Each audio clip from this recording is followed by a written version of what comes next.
Hello बच्चों बच्चों आज हम संस्कृत में एकादश पाठ भारतीय महिला इस पाठ का अनुवाद पढ़ेंगे। मैं वाचन और अनुवाद करूंगी, आपको अनुवाद को समझना है। इस अध्याय में भारतीय महिलाओं के बारे में बताया गया है कि आज भारतीय महिलाएं सभी क्षेत्रों में बहुत अच्छा कार्य कर रही हैं और सफलता को प्राप्त कर रही हैं। तो यहाँ विभिन्न क्षेत्रों में कार्य करने वाली कुछ महिलाओं के जीवन के बारे में, उनकी प्रसिद्धि के बारे में यहाँ पर बताया गया है इस लेसन में। जैसे लता मंगेशकर, कल्पना चावला, अमृता प्रीतम, पीवी सिंधु, इन सभी महिलाओं के सफलतापूर्वक कार्य करने के बारे में यहाँ बताया गया है। किस तरह उन्होंने सफलता को प्राप्त किया और कौन कौन सी सफलताओं को उन्होंने प्राप्त किया। तो हम इस लेसन का अनुवाद करेंगे। Take out your book. Lesson एकादश पाठ 11 लेसन भारतीय महिलाएं। ठीक है, तो take out your book, page number 72। मैं लेसन रीड कर रही हूँ, वाचन कर रही हूँ और उसका अनुवाद करूंगी। ध्यान से आप अनुवाद को सुने। एकादश पाठ भारतीय महिला। 11 पाठ भारतीय महिलाएं। विगत वर्षेषु भारतीय महिलाः विभिन्न क्षेत्रेषु उल्लेखनीयं प्रदर्शनम् अकुर्वन्। बीते हुए कई सालों में भारतीय महिलाओं ने विभिन्न क्षेत्रों में उल्लेखनीय प्रदर्शन और कार्य किए हैं। यथा विज्ञान क्षेत्रे, क्रीडा क्षेत्रे, कला साहित्य क्षेत्रे, विमान चालन क्षेत्रे, चिकित्सा क्षेत्रे, संगीत गायन क्षेत्रे च। जैसे विज्ञान के क्षेत्र में, क्रीड़ा यानी खेल के क्षेत्र में, कला साहित्य के क्षेत्र में, विमान चालन के क्षेत्र में, चिकित्सा के क्षेत्र में, संगीत गायन आदि के क्षेत्र में। तासां प्रतिभया माता पितरोः गौरवान्वितो स्तः। उनकी प्रतिभा से उन्होंने माता पिता को गौरव प्रदान किया है। एताः महिलाः विविध क्षेत्रेषु कर्मरताः संलग्ना च सन्ति। ये महिलाएं विभिन्न क्षेत्रों में कार्यरत हैं और विभिन्न क्षेत्रों में अपने कार्यों में संलग्न हैं। वयं तासु काश्चित् विषये अद्य पठामः। उन्हीं सभी के विषय में आज हम पढ़ेंगे। पहली महिला है कल्पना चावला। हरियाणा राज्यस्य करनाल नगरे एके सम्पन्ने चावला परिवारे प्रथमायाः भारतीय महिला अंतरिक्षयात्रिणी कल्पना चावलायाः जन्माभवत्। हरियाणा राज्य के करनाल नगर के एक संपन्न चावला परिवार में प्रथम अंतरिक्ष यात्री भारतीय महिला कल्पना चावला का जन्म हुआ। सा अन्याभिः महिलाभिः स्वल्पा अपि भिन्ना नासीत्। वह भी अन्य महिलाओं की तरह थी, उनसे कुछ अलग नहीं थी। किंतु सा बहु संघर्षम अकरोत्। किंतु उन्होंने बहुत संघर्ष किया। अनेकान अवरोधान अवतीर्य स्वं विकासम कृत्वा देशस्य कीर्तिं च प्रासारयत्। अनेक रुकावटें आईं, किंतु उन्होंने उन रुकावटों पर ध्यान नहीं दिया, उन बाधाओं को ध्यान नहीं दिया और अपने विकास से स्वयं का विकास किया और देश की प्रसिद्धि को चारों ओर फैलाया। तस्या पठन काले माता पितरोः विचारयुतो आस्ताम्। उनकी पढ़ाई के समय उनके माता पिता ने उन्हें जो विचार दिए, अतः तस्याः प्रारंभिक शिक्षागृहस्य निकटस्था टैगोर बाल निकेतन पाठशालायाम् अभवत्। उनके माता पिता के वहीं उनकी शिक्षा हुई, अतः जब प्रारंभिक शिक्षा उन्होंने ली तो उनके घर के निकट ही टैगोर बाल निकेतन पाठशाला में वे पढ़ी। सा पंजाब विश्वविद्यालय से प्रथमा महिला वैमानिक अभियंत्री आसीत्। वह पंजाब विश्वविद्यालय की प्रथम महिला वैमानिक विमान चालका बनी थी। सा बाल्यकाले एवं कर्गदेषु विमानानां चित्राणि रचयति स्म। वह बचपन में ही कागज के विमान को बनाती और उनके चित्रों को बनाती थी। तस्या रुचि क्रीडासु अपि आसीत्, पर ग्रह नक्षत्राणि ता आकर्षयन्ति स्म। उनकी रुचि खेलने में थी, पर घर के वातावरण के अनुसार है ना, वे उनकी तरफ नहीं जा सकती थीं। अस्मिन् क्षेत्रे शिक्षा प्राप्तुं सा 1988 तमे वर्षे संयुक्त राज्य अमेरिका अगच्छत्। और उसके बाद उन्होंने उस क्षेत्र में शिक्षा प्राप्त की और 1982 में वे यूएसए आ गईं पढ़ाई के लिए, यूएसए चली गईं। तत्र सा 1984 तमे वर्षे वैमानिक अभियांत्रिकी इत्यस्मिन् स्नातकस्य उपाधि प्राप्त। 1998 तमे वर्षे कोलोराडो विश्वविद्यालये शोधकार्य कृत्वा डॉक्टरेट इति उपाधिम् अलभत। फिर उन्होंने वहाँ से 1984 में वैमानिक अभियांत्रिकी में स्नातक की उपाधि को प्राप्त किया और 1988 में कोलोराडो विश्वविद्यालय में शोध कार्य करके डॉक्टरेट की उपाधि को प्राप्त किया। सा अंतरिक्ष यात्रिणी भवितुम् इच्छति स्म। वह अंतरिक्ष यात्री बनना चाहती थी। अमेरिका देशस्य नागरिकतां प्राप्य सा नासा इति अनुसंधान केंद्रे कार्यं कर्तुम् आरभत। अमेरिका देश की नागरिकता को प्राप्त करके उन्होंने नासा जो अनुसंधान केंद्र है वहाँ पर कार्य करना आरंभ किया। 1996 तमे वर्षे अंतरिक्ष यात्राया सा प्रथमम् अवसरं प्राप्तवती। 1986 वर्ष में उन्होंने अंतरिक्ष यात्री बनने का उन्हें प्रथम अवसर प्राप्त हुआ। तदा सा अंतरिक्षयानेन धराया 252 वारं प्रदक्षिणाम् अकरोत्। तब वे अंतरिक्षयान में गईं और उन्होंने 252 बार उन्होंने प्रदक्षिणाम करें। अंतरिक्षयान से उन्होंने इतनी बार प्रदक्षिणा यानी चक्कर लगाए, अंतरिक्ष के चक्कर लगाए। सा प्रथमा भारतीय महिला अंतरिक्ष यात्रिणी आसीत्। वह प्रथम भारतीय महिला अंतरिक्ष यात्री थी। 2003 तमे वर्षे पुनः सा कोलंबिया विमाने अंतरिक्ष यात्राय गतवती। 2003 वर्ष में पुनः वे कोलंबिया विमान में अंतरिक्ष यात्रा के लिए गईं। सा स्वांतरिक्ष यात्रा समाप्य धरा आगच्छति स्म। वह अपनी यात्रा को समाप्त करके धरती पर आ ही रही थी। सहसा तत् कोलंबिया यानम दुर्घटनाग्रस्तम अभवत। तभी अचानक कोलंबिया यान जो था वह दुर्घटनाग्रस्त हो गया। भारतस्य सुयोग्या पुत्री अग्निज्वालासु विलुप्ता अभवत। भारत की सुयोग्य पुत्री अग्नि की ज्वाला में विलुप्त हो गई। तस्या उपलब्धयः भारतीय बालिकानां प्रेरणा स्रोताः सन्ति। उनकी उपलब्धियां भारतीय बालिकाओं के लिए प्रेरणा स्रोत है। इसके बाद दूसरा है अमृता प्रीतम। दूसरी भारतीय महिला है जिन्होंने प्रसिद्धि को छुआ लेखन के क्षेत्र में कार्य करके, अमृता प्रीतम। अमृता प्रीतम पंजाबी भाषा है लोकप्रिय लेखिका आसीत्। अमृता प्रीतम पंजाबी भाषा की लोकप्रिय लेखिका थी। तस्याः जन्म पंजाब राज्यस्य गुंजरावाला जनपदे 1919 तमे वर्षे अभवत। उनका जन्म पंजाब राज्य के गुंजरावाला जनपद में 1919 वर्ष में हुआ। तस्याः बाल्यकालः लाहौर नगरे अधुना पाकिस्ताने व्यतीतः। उनका बाल्यकाल लाहौर नगर में बीता। तस्या प्रारंभिकी शिक्षा अपि तत्रैव अभवत्। उनकी प्रारंभिक शिक्षा भी वहीं हुई। किशोरावस्थायाम् एव सा लेखन कार्यम् आरभत। तया लिखितानि शताधिकानि पुस्तकानि सन्ति। किशोर अवस्था से ही उन्होंने लेखन का कार्य आरंभ कर दिया था। वे लिखती थीं और उनकी कई पुस्तकें थीं। तेषु रसीदी टिकट इति बहुचर्चिता आत्मकथा अस्ति। इन्हीं में उनकी रसीदी टिकट बहुचर्चित आत्मकथा है। तस्या प्रसिद्ध कथानाम् अनेकासु भाषासु अनुवादम् अभवत्। उनके अनेक प्रसिद्ध कहानियाँ अनेक भाषाओं में अनुवाद उनका हुआ है। उनकी कई कहानियों का अनेक भाषाओं में अनुवाद हुआ।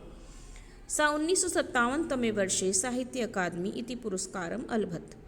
सन 1957 वर्ष में उन्हें साहित्य अकादमी का पुरस्कार भी प्राप्त हुआ। सा पद्म विभूषण इति सम्मानम् अपि अलभत। उन्होंने पद्म विभूषण का सम्मान भी उन्हें प्राप्त हुआ। पंजाब सर्वकारस्य भाषा विभागेन अपि सा पुरस्कृता। पंजाब सरकार के भाषा विभाग ने भी उन्हें पुरस्कृत किया।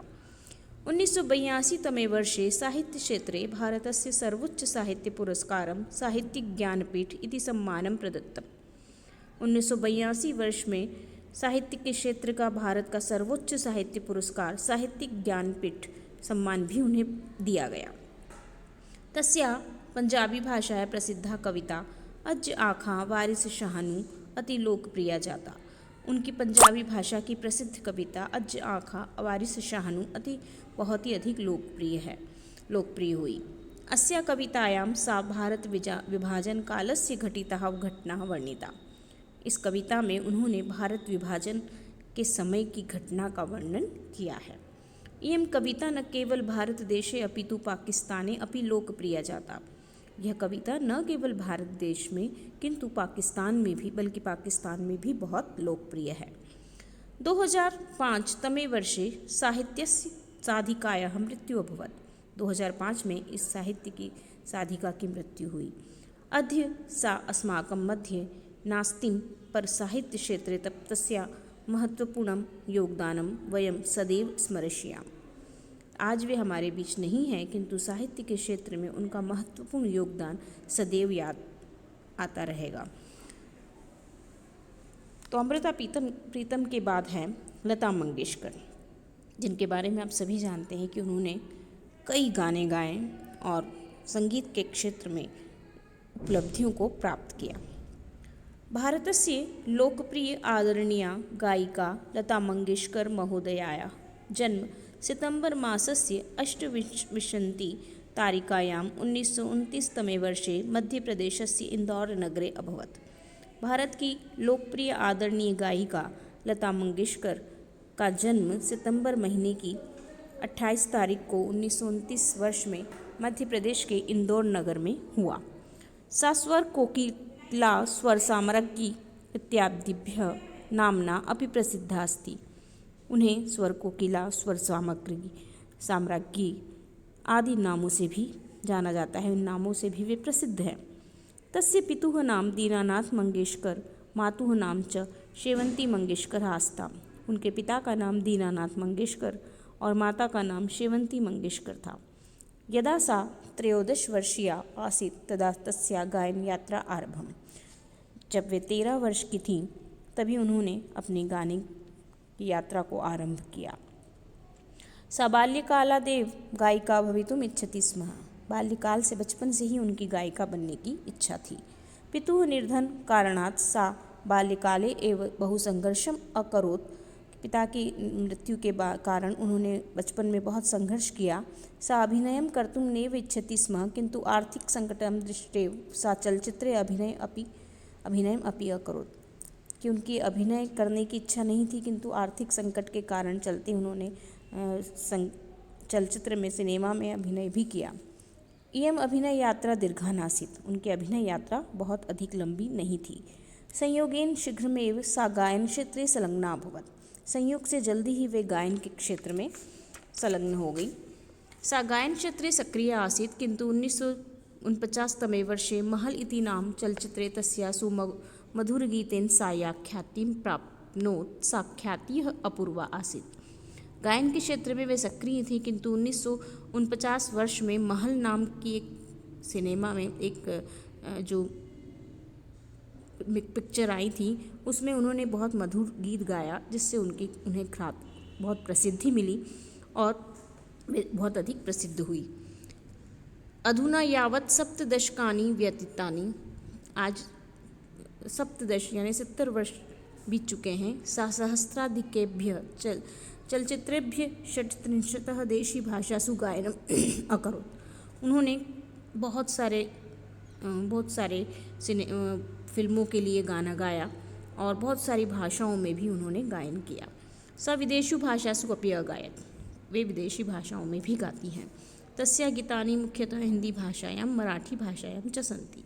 उनके गानों की मुख्य भाषा हिंदी भाषा और मराठी भाषा थी। सा अनेकान् पुरस्कारान् अलभवत्। उन्हें अनेक पुरस्कार मिले। भारत सर्वकारः तस्यै 1989 तमे वर्षे भारतीय चलचित्रस्य सर्वोच्चः पुरस्कारः दादा साहेब फाल्के अवार्ड इति दत्तवान्। भारत सरकार ने उन्हें 1989 में भारतीय सिनेमा का सर्वोच्च पुरस्कार दादा साहेब फाल्के अवार्ड भी दिया। 2001 तमे वर्षे सा भारत रत्नम इति सम्मानम अपि प्राप्तवती। 2001 वर्ष में उन्हें भारत रत्न की प्राप्ति भी हुई, जो बहुत ही सर्वोच्च पुरस्कार है हमारे देश का, वह पुरस्कार भी उन्हें प्राप्त हुआ। तस्य मधुर गायनाय 1958 तमे वर्षे, 1960 तमे वर्षे, 1965 तमे वर्षे, 1969 तमे वर्षे, 1993 तमे वर्षे, 1994 तमे वर्षे च फिल्म फेयर अवार्ड अलभवत्। तस्याः नाम गिनीस् बुक ऑफ वर्ल्ड रिकॉर्ड्स इत्यस्मिन् अपि अंकितः अस्ति। उनका नाम गिनीस् बुक ऑफ वर्ल्ड रिकॉर्ड्स में भी लिखा गया है। सा पद्म भूषण 1969, राजीव गांधी पुरस्कार 1997, पद्म विभूषण 1999, नूरजहां पुरस्कार 2001, महाराष्ट्र भूषण 2001 चापि अलभवत्। इतने पुरस्कार उन्हें प्राप्त हुए। गायन क्षेत्रे तस्याः योगदान सदैव अविस्मरणीय भविष्यति। गायन के क्षेत्र में उनका योगदान हमेशा याद रखा जाएगा। संगीत क्षेत्रे सा सदैव अनुकरणीय अस्ति। संगीत के क्षेत्र को उन्होंने सदैव अनुकरण किया। स्वर साम्राज्ञी, स्वर कोकिला लता मंगेशकर महोदया अद्भुत गायन प्रतिभाए नमः। स्वर साम्राज्ञी, स्वर कोकिला लता मंगेशकर महोदया को उनके अद्भुत गायन की जो प्रतिभा है, उन्हें हम नमस्कार करते हैं। इसके बाद है पीवी सिंधु। हैदराबाद नगरे 1995 तमे वर्षे जुलाई मासस्य 5 तारिकाया अजयात्। हैदराबाद नगर के 1995 वर्ष में जुलाई महीने की 15 तारीख को इनका जन्म हुआ। तस्या पिता पी.वी. रमणः, माता च पी. विजया स्तः। उनके पिता पी.वी. रमण और माता पी. विजया है। तस्या माता पित्रोः द्वौ वॉलीबॉल क्रीडकौ, परं सा बैडमिंटन इति क्रीडाम् अचिनोत्। उनके माता पिता दोनों ही वॉलीबॉल खिलाड़ी थे, किंतु उन्होंने बैडमिंटन के खेल को चुना। अस्य कारणमिदस्ति यत् सा भारतस्य पूर्व बैडमिंटन क्रीडकेन पुलेला गोपीचंदेन सदृशं भवितुम् इच्छति स्म। और इसी कारण से उन्होंने भारत के पूर्व बैडमिंटन खिलाड़ी पुलेला गोपीचंद के समान ही बनने की इच्छा थी। तस्य खेल प्रतिभां वीक्ष्य सा प्रभाविता भूत्वा बैडमिंटन इति क्रीडाम् अचिनोत्। उनकी खेल प्रतिभा से प्रभावित होकर उन्होंने इस बैडमिंटन के खेल को चुना। बाल्यकालादेव क्रीडासु तस्याः रुचिः आसीत्। प्रारम्भे सा महबूब अली महोदयस्य मार्गदर्शने बैडमिंटन क्रीडायाः मूलमन्त्रान् ज्ञातवती। बाल्यकाल से ही खेलों में उनकी बहुत रुचि थी और प्रारंभ में महबूब अली महोदय के मार्गदर्शन में उन्होंने बैडमिंटन खेल का मूल मंत्र ज्ञान प्राप्त किया। तत्पश्चात स्वयं प्रेरणा स्रोत पुलेला गोपीचंद स्वगुरुम अमन्यत। उसके पश्चात उन्होंने पुलेला गोपीचंद को अपना गुरु माना। तस्य कुशल मार्गदर्शने तस्या प्रतिभा विकसिता अभवत्। उनके कुशल मार्गदर्शन में उनकी प्रतिभा बहुत विकसित हुई। तत्पश्चात स्वगुरोः गोपीचंद बैडमिंटन अकादमी अनेन संस्थानेन सह सम्बन्धः भूत्वा सा एशिया यूथ अंडर 19 इति क्रीडायां 2012 तमे वर्षे विजेत्री अभवत्।